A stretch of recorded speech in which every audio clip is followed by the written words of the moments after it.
Hello दोस्तों, refix India के YouTube channel पे आपका फिर से स्वागत है। तो दोस्तों, आज की वीडियो में हम देखेंगे कि पैनल के अंदर नो पिक्चर की प्रॉब्लम को कैसे सॉल्व करते हैं।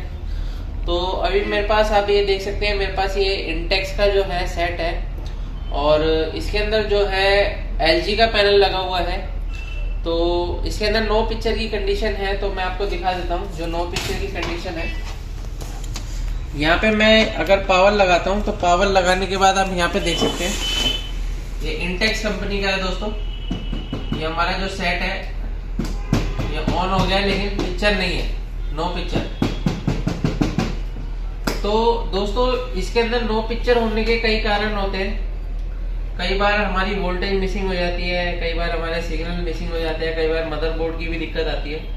तो इस वीडियो के अंदर मैं आपको बताता हूँ कि आपको किस तरीके से पैनल को चेक करना है और पैनल को रिपेयर करना है। तो अभी आप जैसे कि यहाँ पे देख रहे हैं नो पिक्चर की कंडीशन में है। तो कई टेक्नीशियन भाइयों को प्रॉब्लम आती है कि हमारे जो बोर्ड में दिक्कत आती है या टीकॉन में दिक्कत आती है, कैसे कंफर्म होगा, या कई बार क्या होता है कि नो पिक्चर की कंडीशन में वो कंफ्यूज हो जाते हैं, क्या चेक करें क्या ना करें।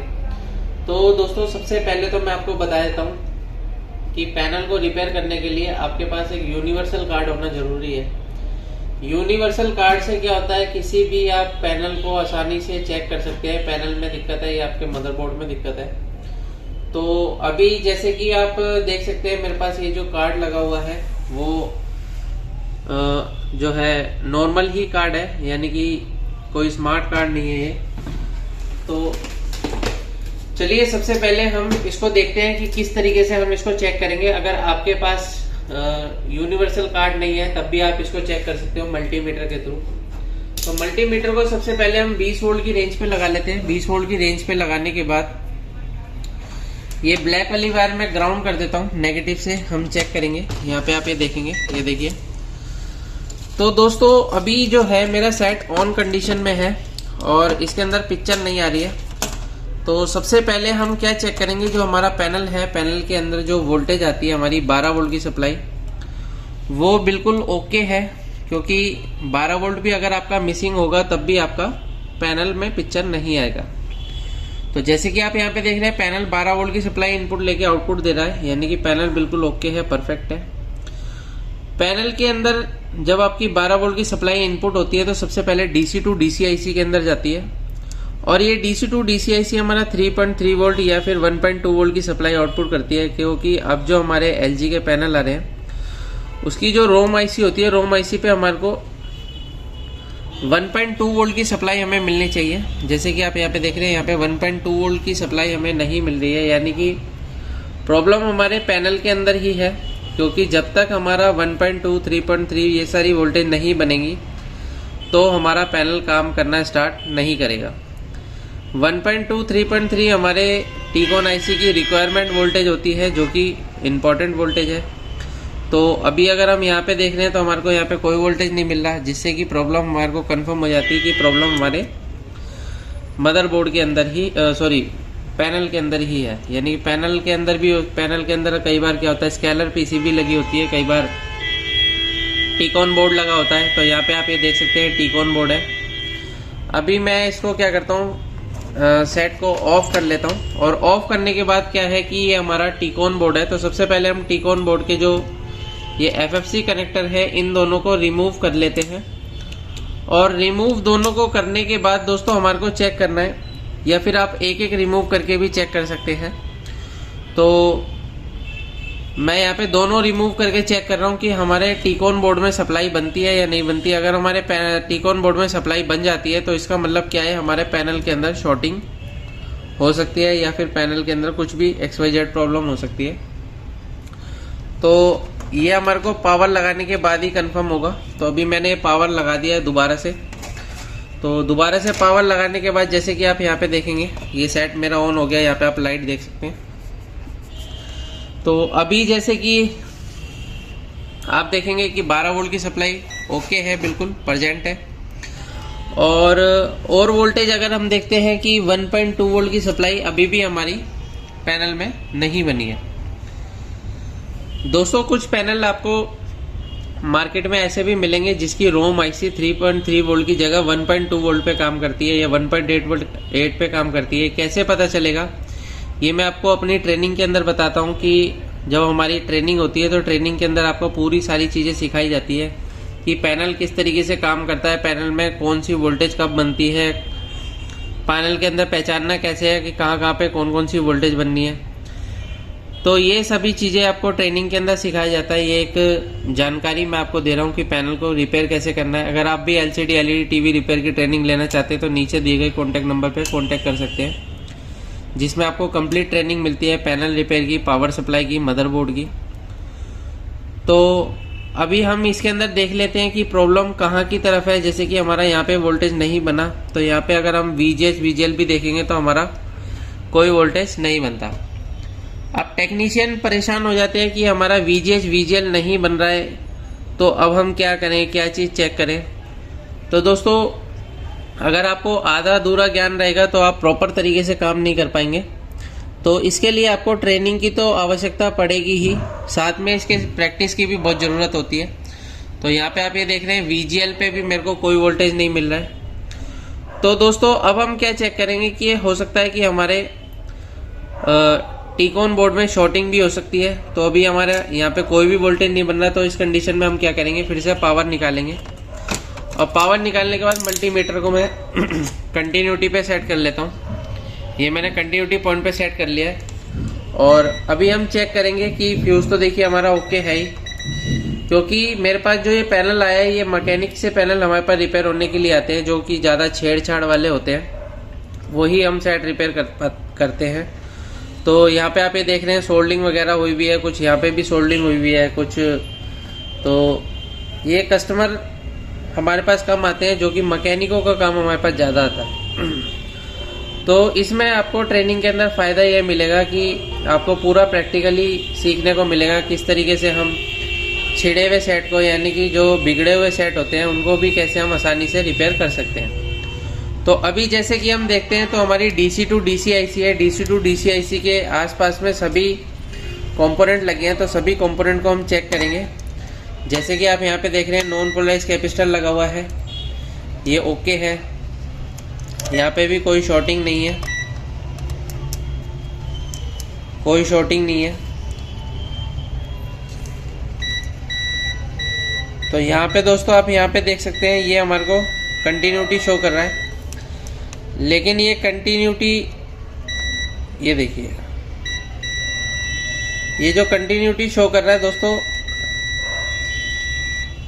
ये देख सकते हैं, ये देखिए यहाँ पे कंटिन्यूटी तो शो कर रहा है मेरे को। और इसके साथ में जो हमारे को रेजिस्टेंस वैल्यू क्या मिल रही है, 0.0 के अराउंड ही हमारे को वोल्टेज यानी कि रेजिस्टेंस वैल्यू मिल रही है। तो सबसे पहले हम क्या करेंगे, इन कैपेसिटर को बाहर करके चेक करते हैं कि हमारा ये कैपेसिटर शॉर्ट तो नहीं है। अगर कोई कैपेसिटर शॉर्ट है तो हम उसको रिमूव करके शॉर्टिंग को हटाएंगे और चेक करेंगे। तो अभी जैसे कि ये मेरे को कंटिन्यूटी दे रहा है,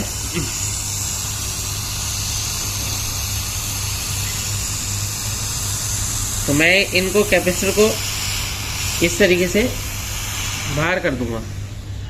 अब ये बाहर करने के बाद दोस्तों अब हम देखेंगे कि हमारा जो कैपेसिटर है वही कंटिन्यूटी दे रहा है या फिर कुछ प्रिंट पे कंटिन्यूटी आ रही है। जैसे कि आप यहाँ पे देख रहे हैं, ये मैंने कैपेसिटर को अलग किया है, तो यहाँ पे तो हमारा कैपेसिटर बीप नहीं दे रहा है, यहाँ पे भी बीप नहीं दे रहा है। लेकिन अगर मैं प्रिंट पे चेक करूँ तो प्रिंट पे मुझे यहाँ पे शॉर्टिंग मिल रही है। यहाँ पे आप ये देख सकते हैं प्रिंट पे शॉर्टिंग है, ये प्रिंट पे शॉर्टिंग है। तो आगे बढ़ते हैं और देखते हैं कहाँ पे हमारे को शॉर्टिंग मिल रही है। तो दोस्तों शॉर्टिंग तो हमारे टीकॉन में ही शॉर्टिंग है, यहाँ पे भी शॉर्टिंग है और यहाँ पर भी आप देख सकते हैं यहाँ का डायोड बिल्कुल ओके है, ये ओके है। और यहाँ पर भी हमारे को ये ओके है, यहाँ पे हमारे को कंटिन्यूटी मिल रही है। तो दोस्तों अब हम इन दोनों को रिमूव करके देखते हैं कि हमारी शॉर्टिंग जाती है या नहीं जाती है। अगर हमारी इन दोनों को रिमूव करने पर भी शॉर्टिंग नहीं जाती तो हम DC टू DC IC को रिप्लेस करेंगे और फिर चेक करेंगे कि हमारे टीकॉन बोर्ड की क्या कंडीशन है। तो दोस्तों कई लोग कमेंट करके मेरे को कहते हैं कि टीकॉन बोर्ड को रिपेयर करने से अच्छा है तो हम चेंज भी कर सकते हैं। तो दोस्तों मैं आपको बताना चाहता हूँ कि रिपेयर करने से अच्छा है चेंज करना, लेकिन जब आपको नॉलेज ना हो। अगर आपको नॉलेज है तो आप उसको रिपेयर भी कर सकते हैं और कस्टमर का भी पैसा बचेगा और आपकी भी अर्निंग अच्छी होगी, जिससे कि आप अच्छे पैसे कमा सकते हैं। तो यहाँ पे अगर हम देखते हैं शॉर्टिंग, तो आप यहाँ पे देख सकते हैं अभी हमारी यहाँ पे शॉर्टिंग हट चुकी है। तो देखते हैं कि हमारा PF शॉर्ट है या ये PF ओके है। यहाँ पे आप ये देख सकते हैं ये ओके है, ओके है। इसको चेक करते हैं डायोड को। तो यहाँ पे आप ये दोस्तों देख सकते हैं हमारा ये जो डायोड है यही शॉर्ट है। ये देखिए ये डायोड ही शॉर्ट है। तो चलिए अब हम इसकी जगह दूसरा डायोड लगा के चेक करते हैं हमारे पैनल की क्या कंडीशन रहती है। सबसे पहले हम जो हमने कंपोनेंट को निकाला था उस कंपोनेंट को वापस से हम लगाएंगे।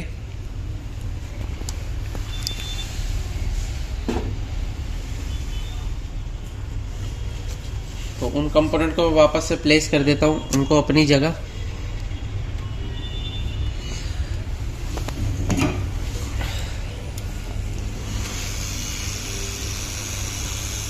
बहुत पेशेंस का काम होता है दोस्तों पैनल को रिपेयर करना, और अगर आप एक बार अच्छे से पैनल को रिपेयर करना या समझना सीख जाते हैं तो बहुत अच्छे पैसे आप कमा सकते हैं। अपने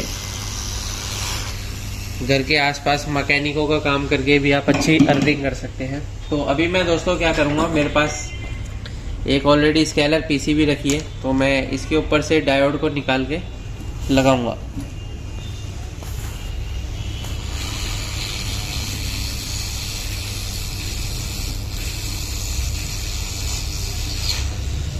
तो दोस्तों ये डायोड मैंने निकाल दिया है, इसको हम लगाते हैं।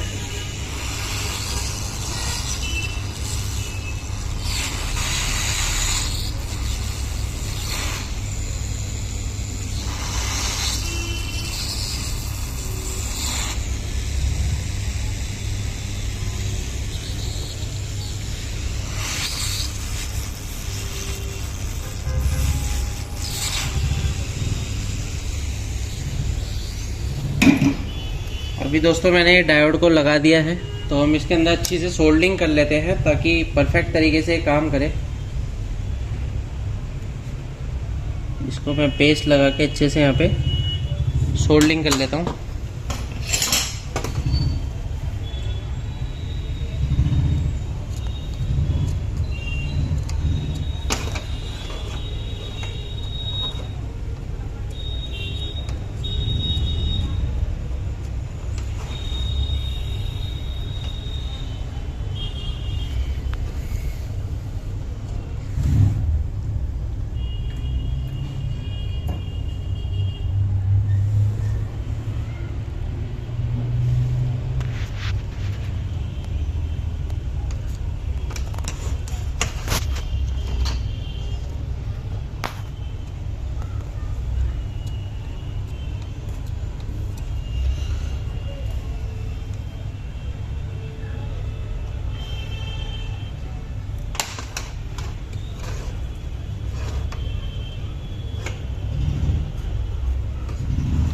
तो दोस्तों ये मैंने यहाँ पे डायोड को लगा दिया है बिल्कुल परफेक्ट तरीके से।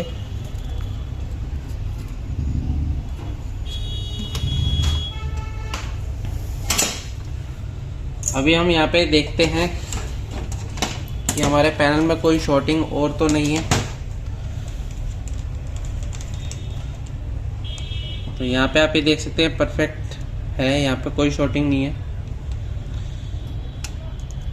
यहाँ पे भी हमारा ये कंटिन्यूटी दिखा रहा था, ये शॉर्टिंग हट चुकी है। यहाँ पे भी ये कंटिन्यूटी दिखा रहा था, शॉर्टिंग हट चुकी है। तो अभी हम क्या करते हैं यहाँ पे, सबसे पहले दोनों एफएफसी को दोबारा से लगाते हैं और चेक करते हैं कि हमारे पैनल की क्या कंडीशन है। तो यहाँ पे आप ये देखेंगे, पावर लगाने के बाद मल्टीमीटर को मैंने 20 वोल्ट की रेंज पे सेट करा, या 200 वोल्ट की रेंज पे सेट कर लेते हैं, क्योंकि जो हम VGL चेक करते हैं वो बूस्ट वोल्टेज होती है। तो अगर यहाँ पे अगर हम देखते हैं तो हमारा 12 वोल्ट बिल्कुल परफेक्ट है। और अगर हम यहाँ पे देखते हैं इसकी रोम IC की, देख सकते हैं यहाँ पे, ये देखिए यहाँ पे 1.8 वोल्ट की सप्लाई बिल्कुल ओके है। उसके बाद अगर हम VGH वोल्टेज देखते हैं तो यहाँ पे आप ये देख सकते हैं हमारा 28 वोल्ट बिल्कुल परफेक्ट आ चुका है। और VGL अगर देखेंगे तो -5 वोल्ट की सप्लाई हमें परफेक्ट मिल रही है। तो दोस्तों अगर हमारी सारी वोल्टेज रिक्वायरमेंट पूरी हो गई है तो इसका मतलब हमारी पिक्चर भी ओके बन गई होगी। तो जैसे कि आप यहाँ पे देख रहे हैं बिल्कुल हमारा पिक्चर बन चुकी है, यहाँ पे नो सिग्नल लिख के आ रहा है। तो दोस्तों इस तरीके से आप किसी भी सेट को आसानी से रिपेयर कर सकते हैं। यहाँ पे आप ये देख सकते हैं बिल्कुल परफेक्ट हमारा सेट चल रहा है। अगर आपको वीडियो पसंद आए तो वीडियो को लाइक करें, शेयर करें, कमेंट करें। Thank you friends.